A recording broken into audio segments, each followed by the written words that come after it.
Y en esta cumbre de liderazgo de UOBI nos encontramos con Edurne Pasaban, la mujer que ha subido 14 cumbres y nos enseña cuáles son esos ingredientes que hay que llevar en la mochila. Bienvenida a nuestro programa Negocios.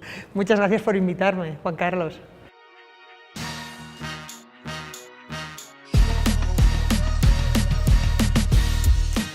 Yo siempre digo que en la mochila hay que llevar una serie de ingredientes para tener éxito en la vida, en conseguir tus retos, ¿no? El primer ingrediente que se lleva dentro de la mochila es la ambición. Creo que tenemos que ser ambiciosos. El segundo ingrediente es el afán de superación. Tenemos que tener la capacidad de decir, puedo hacerlo cada vez mejor.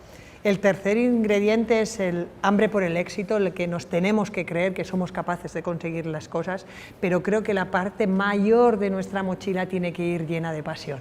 Edurne, y en ese lograr el éxito es bueno llevar esa mochila cargada, pero también hay un aspecto bien importante que es ese equipo que te rodea, qué características debe tener, porque uno solo puede que llegue lejos, pero de pronto si lo has acompañado, pues los éxitos van a ser mucho mayores. Por supuesto, creo que los grandes retos y los grandes objetivos se consiguen en equipo, ¿no? Y siempre diré y seguiré diciendo que los grandes equipos están formados por grandes profesionales y es lo que buscamos cada vez que en nuestros negocios y en nuestros grandes proyectos, pero realmente los verdaderos equipos, los equipos que tienen éxito de verdad, son los equipos que están formados de buena gente, de buenas personas, de esa gente que nos va a ayudar cuando lo vamos a necesitar, en esa gente que cree en nosotros y que nosotros creemos en ellos. Los grandes equipos para mí están formados de buenas personas. Y hay un tema que también fue tratado en la conferencia y es lo que tiene que ver con la comunicación, con los demás, esas conversaciones, las que a veces dejo pendientes y definitivamente hay un momento en donde tengo que hacerlas. Exactamente, a veces cuando tenemos un equipo, ¿no? Y el equipo, para que lo mantengamos cohesionado, a veces no es fácil tener el equipo cohesionado y todo el mundo tenga confianza y que la confianza esté allí, ¿no? La confianza es un valor que se nos pierde muy fácil, ¿no? y nos cuesta mucho conseguirlo. Entonces yo siempre digo que para en un momento en concreto en el cual tu equipo no está cohesionado, en el cual ha perdido la confianza, no es fácil retomar esa confianza, pero hay una de las cosas en las que es muy simple, pero nos cuesta mucho hacer. Es tener esas conversaciones pendientes que necesitamos con nuestro equipo. Esas conversaciones pendientes que muchos de nosotros muchas veces nos metemos a la cama y le damos las vueltas. Esas conversaciones que es de sentarte enfrente a una persona y decirle por qué o para qué o por qué ha pasado esto o está ocurriendo esta situación. Y creo que la clave para que un equipo retome la confianza es tener la capacidad de tener esas conversaciones pendientes que tenemos con nuestros equipos. Edurne, me parece que es importante que hablemos sobre el tema de que estamos en un cambio de época, pero también una época de cambios, donde la constante es la incertidumbre, la volatilidad. Qué bueno que hablemos sobre eso porque definitivamente es importante reinventarse todo el tiempo. Totalmente, o sea, estamos en un momento en el que el que no se adapte a esos cambios difícilmente va a poder seguir, ¿no? Y para eso nos tenemos que tener capaces de reinventarnos hasta el final, ¿no? A veces hablamos al final de nuestros proyectos, pero yo englobaría más, o sea, nosotros los líderes y las personas necesitamos reinventarnos hasta el final de nuestras vidas y tenemos que tener esa capacidad, ¿no? Porque si nos reinventamos iremos adaptando a esos cambios. Estamos viviendo un mundo que cambia constantemente. Las grandes tecnologías, todas estas cosas, el que no está en ese cambio y no se reinventa cada día, difícilmente iremos creciendo y escalando. ¿Cuáles son las motivaciones, Edurne, que a usted las llevan a alcanzar la cima de esas grandes montañas del mundo? Pues curiosamente me he dado cuenta en el que al final la motivación no la tenemos que encontrar en grandes cosas. Parece que las personas, pues el que seamos ambiciosos, la motivación también tiene que estar en grandes cosas y en grandes logros. Yo creo que no. O sea, la ambición es una cosa, tenemos que pensar en grande, pero la motivación de cada día tiene que estar en cosas pequeñas, en cosas que den sentido a nuestra vida, en cosas simples como puede ser, pues el que, por ejemplo, para mí una motivación es todos los días o los días que puedo llevar en bicicleta a mi hijo al colegio. O sea, pensar en el que hoy estoy aquí, pero voy a volar y voy a dormir, pero mañana voy a tener esa pequeña motivación que cada uno de nosotros tenemos que encontrar, es lo que hará dar sentido a las cosas que hacemos. Edurne, y finalmente hablemos sobre lo que tiene que ver con la adversidad y cómo enfrentarla, cómo incorporarla en nuestra vida como generación también de una gran oportunidad. Bueno, a veces los momentos adversos los tenemos que coger en positivo, en decir que son y aprovechar las oportunidades que aparecen ahí, ¿no? O sea, tenemos que ser capaces que de esos momentos difíciles, adversos, haber un aprendizaje y si tenemos capacidad de esos momentos a crear un aprendizaje, tendremos oportunidades y se nos abrirán ventanas de oportunidades en el futuro. Edurne, muchísimas gracias por acompañarnos aquí en nuestro programa de Negocios en tu Mundo. Gracias a vosotros por invitarme. Muy bien, este es Negocios en tu Mundo, inspiración para la acción.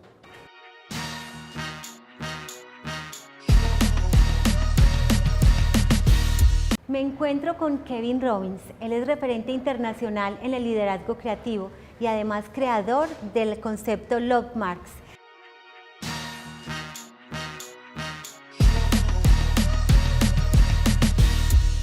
Kevin, háblanos por favor del papel de la creatividad en el liderazgo. We live in the age of the idea. Ideas are the currency of our generation. So creativity is the most important skill to win in this crazy world that we live in. Ideas and creativity will define the winners and the losers. Y en tu conferencia también nos hablaste de dos diferencias muy importantes en dos conceptos, el de creatividad y el de innovación. Cuéntanos sobre eso. Successful companies need both creativity and innovation. Creativity is the most difficult. It is the starting point. God created the universe, and then after that we had many prophets who innovated and made this a brilliant place, and many leaders. Innovation is about taking a creative idea and making it work. So innovation is the action step that follows the concept of creativity. I think innovation is more, you can learn it, it's more scientific, it's process. Creativity, you can also learn it, but it comes from the heart and the soul and the spirit. I think it begins with creativity and then we add innovation. En tu conferencia también nos hablaste de los tres baldes, el del incremental, el del transformacional y el del disruptivo. Y nos dijiste por qué el disruptivo hay que saberlo aplicar en un buen momento. So much has been written about change, and there are so many books and so many processes. Change is a constant, and I think it falls into three buckets. Incremental, which is what Toyota call Kaizen, continuous improvement. Transformational, where you look at a part of the business that no one has ever noticed before and you transform it into something bigger. Disruptive, where you destroy something and then you construct. It is very sexy now to talk about disruption, but really, most of our growth will come from knowing when to pull which lever, knowing how to pull it and where to pull it. A great CEO must be able to use all three buckets. Incremental for most of the business. Take no risk, keep making money. Transformational, find 2 or 3 places you can win. And then disruption, take away the thing that is holding you back, that is slowing you down, that is too expensive, destroy it and replace it. It is a bit like trying to drive a car down the autoroute and change the tire at the same time. So it's an art. Y nos diste varios ejemplos de cómo ciertas empresas en el mundo comenzaron siendo disruptivas y hoy solo están siendo transformacionales. ¿Nos puedes hablar de esas empresas? I think there's no question that one of the biggest disruptors have been the technology platforms. Uber, which disrupted the whole of the taxi business and turned it into an app, really. Amazon, which disrupted a lot of the physical retailers and turned retail into an online phenomenon. Think about Facebook and Google, who disrupted the way we handle news, right? So I think those have been very disruptive companies. Now, though, most of their innovations are transformational and incremental because the big destruction has been done.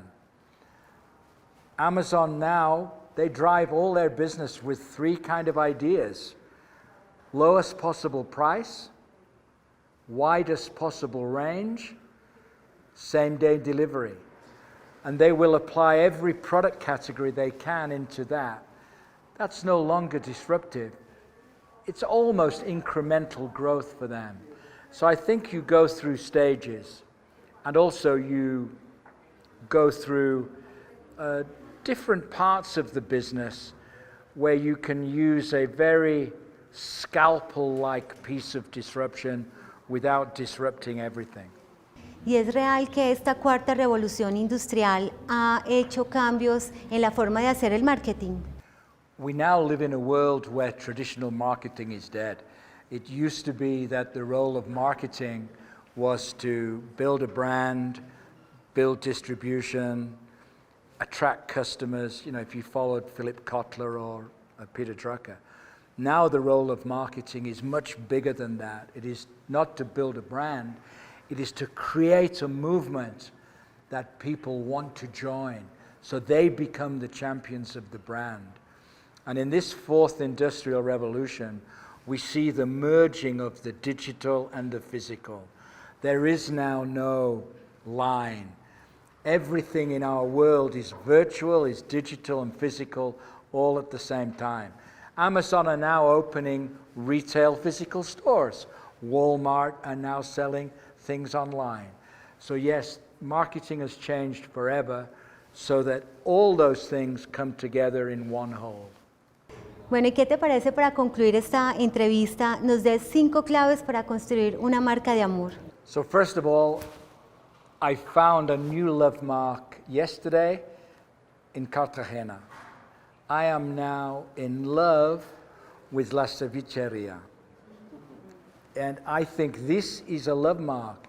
It has respect, number one. It has respect because we now know it's famous since at least 2008 when Anthony Bourdain lived there.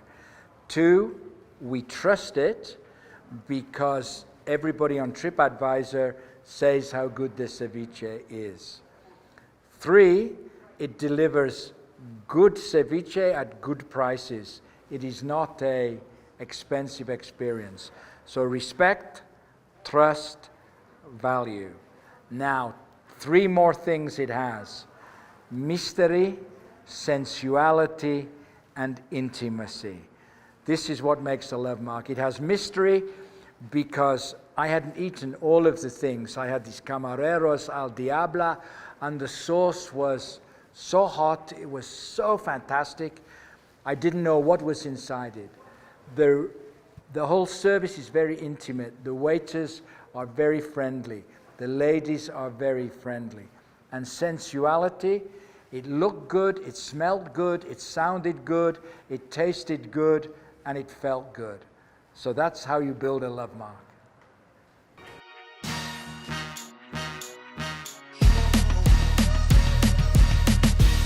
Me da mucho gusto saludar a Rancharan, que es uno de los destacados consultores internacionales que asesora empresas tales como General Electric, Ford, DuPont, Universal Studios, entre otros.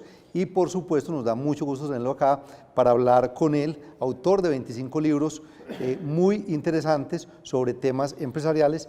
Y vamos a hablar inicialmente, Charan, con la bienvenida, sobre la invitación que usted nos hace para entrar en la era de la mentalidad del cambio.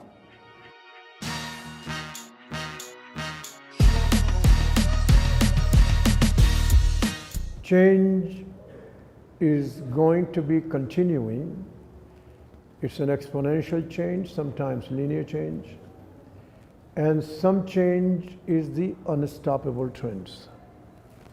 First, and the most important, anything that can be digitized will be digitized.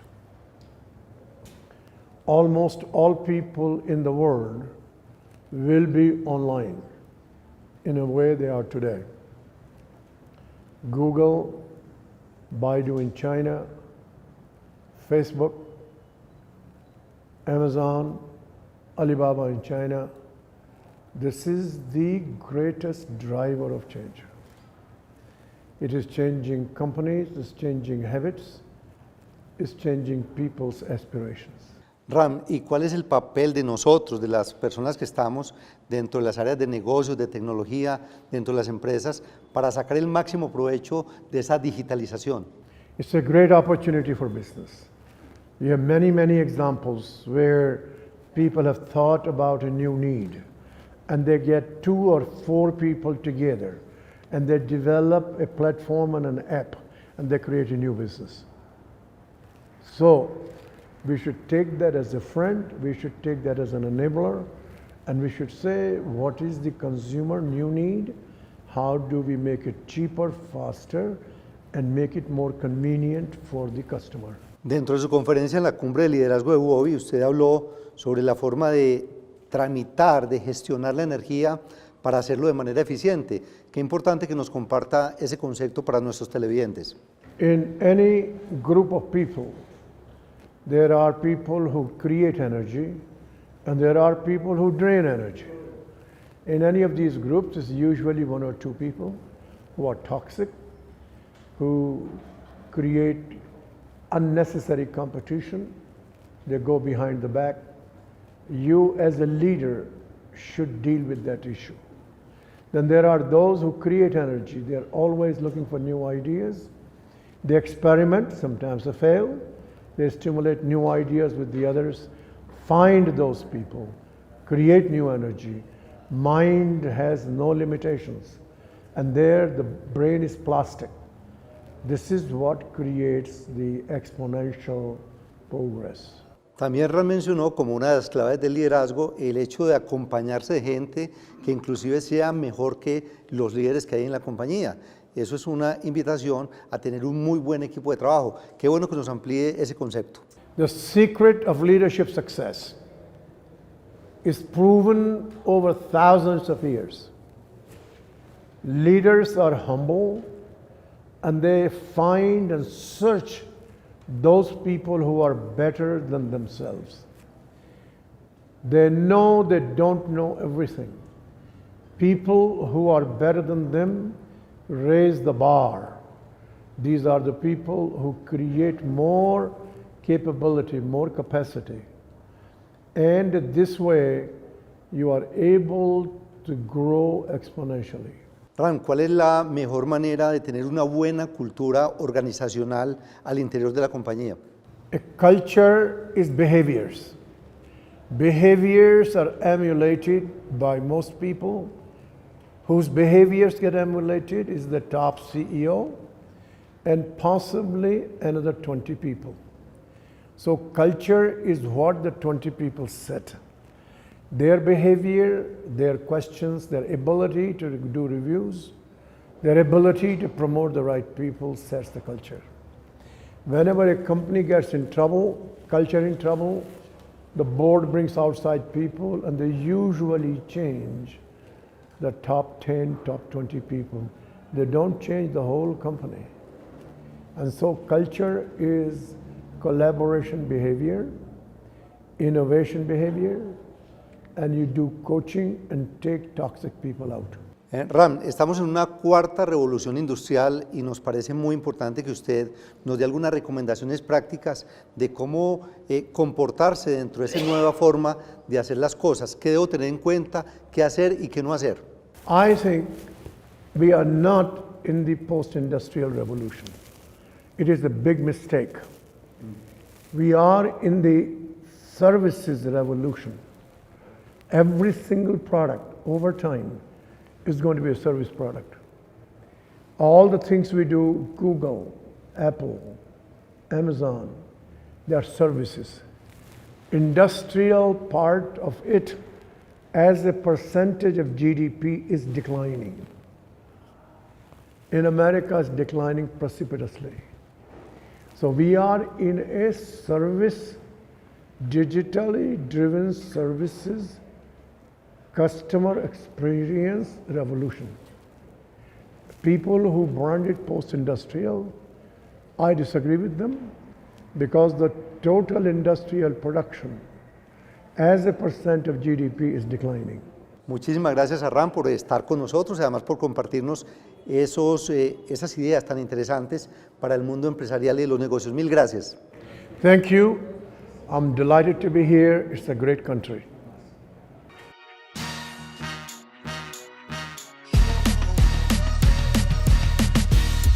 En esta nota hablaremos de cómo romper los paradigmas del liderazgo.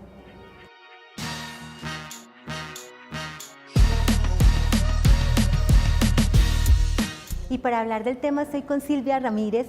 Ella es una experta en felicidad, escribió el libro La felicidad a prueba de oficinas. Silvia, bienvenida a Negocios en tu Mundo. Muchas gracias por la invitación. Bueno, Silvia, ¿qué te parece si nos cuentas cuáles son los pilares del nuevo liderazgo? Lo primero es entender que hasta la década de los 90 la técnica del liderazgo consistía en delegar bien y controlar que la gente hiciera lo que uno delegó. Eso funcionó hasta hace un tiempo, pero en este momento hay que pasar, porque es urgente, hay que pasar del modelo de delegar y controlar al de inspirar para actuar. O sea, de lo que se trata es de que ahora procuremos no solo ser líderes carismáticos, porque buena persona es cualquiera, sino que nos empeñemos en ser estrellas de rock del liderazgo. Eso tiene que ver mucho con el propósito superior que tenemos en nuestra empresa, con nuestro programa de televisión. Qué bueno. ¿Qué te parece entonces que nos cuentes cuáles son las cosas que más aprecian los empleados o los colaboradores de una empresa de su líder? La gente aprecia cosas sencillísimas, si vieras. Son tan sencillas que uno a veces en eso no piensa. Primero, que la miren a los ojos. Cuando estamos hablando, sobre todo porque estamos usando el celular y que uno le dice a las personas, háblame, que yo estoy oyendo, No, el ser humano sabe que eso no es cierto. Entonces, primero, mirar a la gente a los ojos. Segundo, esto suena elemental, pero es muy potente, saberse la fecha de cumpleaños de la gente. Tercero, no poner trabajo al tiempo de que la gente va en su hora ya de salida, no poner trabajo. Cuarto, cosas que la gente aprecia, sentir que lo que está haciendo tiene un sentido especial, o sea, que el jefe está notando qué es lo que uno está haciendo y cuál es la contribución que uno está haciendo, porque en la medida en que el ser humano sienta que hay un significado que él aporta a la sociedad a partir de su esfuerzo personal, se vuelve prácticamente invencible en el largo plazo. Y entonces, ¿cuáles son esas cosas que los empleados y colaboradores odian de los jefes? Primero, que los jefes se permitan cosas que uno no. Y aquí, este ejemplo es delicado. Lo que quiero proponer es que no se permita al líder que le falte templanza en el espíritu. Hay excesos que los líderes no deberían permitirse. Por ejemplo, citemos un caso cualquiera, que el líder llegue al despacho de uno, al cubículo de uno, se siente y ponga los pies sobre la mesa. No es que el jefe no lo pueda hacer, digamos que él sea el dueño de la compañía, él lo podría hacer. Y esto es lo interesante, no es que el colaborador quisiera él poner los pies sobre la mesa, es que es muy doloroso ver al líder de uno haciendo una cosa de esa naturaleza. Entonces, primero, que el líder se permita excesos. Segundo, de las cosas que lastiman. Y en este caso, más que lastimar, es decepcionar, que un líder no sea creativo. La gente no tiene problema en tener un líder alfa. Y está de acuerdo con que el líder gane más plata y tenga un despacho más lindo. La gente está de acuerdo con eso, a cambio de que uno sea muy creativo y dos, sentirse protegido, cosa que nos lleva al tercer elemento. Una cosa que desmoraliza tremendamente a los equipos de trabajo es que cuando hay una emergencia, el jefe, en lugar de ponerse adelante y salvar a su equipo, dice, fue Jiménez, es eso, le hace sentir a la gente que está en el aire. Y la estrategia del liderazgo que va a servir en una época tan tecnológica no es ninguna otra, en mi sentir, no es ninguna otra que la que ha funcionado muy bien desde el tiempo de las cavernas. La gente se vuelve incondicional a cambio de una y una sola cosa, y es la protección, el sentido de pertenecer y estar cuidado por alguien. Y entonces, ¿qué te parece si nos das una definición del nuevo liderazgo? La definición no es tan novedosa, sino que es la síntesis de mis definiciones favoritas de liderazgo, y es perfectamente la siguiente: el líder es aquel que es capaz de influenciar a las personas para que se sientan protagonistas de sus circunstancias, o sea, para que sientan que de alguna manera son deliberantes a la hora de crear su futuro y que la vida no es aquello que les va pasando. Y en ese sentido me gustaría aprovechar la ocasión para proponer entonces un nuevo paradigma de liderazgo. Esta es una invitación, empresarios, líderes, en vez de estar apuntándole a que seamos una empresa grande, apuntémosle, porque aquí el ajuste es sobre todo espiritual, apuntémosle, en vez de ser una empresa grande, a ser una gran empresa. Silvia, muchísimas gracias por estar con nosotros en nuestro programa. No, muchísimas gracias por la invitación y un saludo muy especial a toda la audiencia. Esto es Negocios en tu Mundo, inspiración para la acción.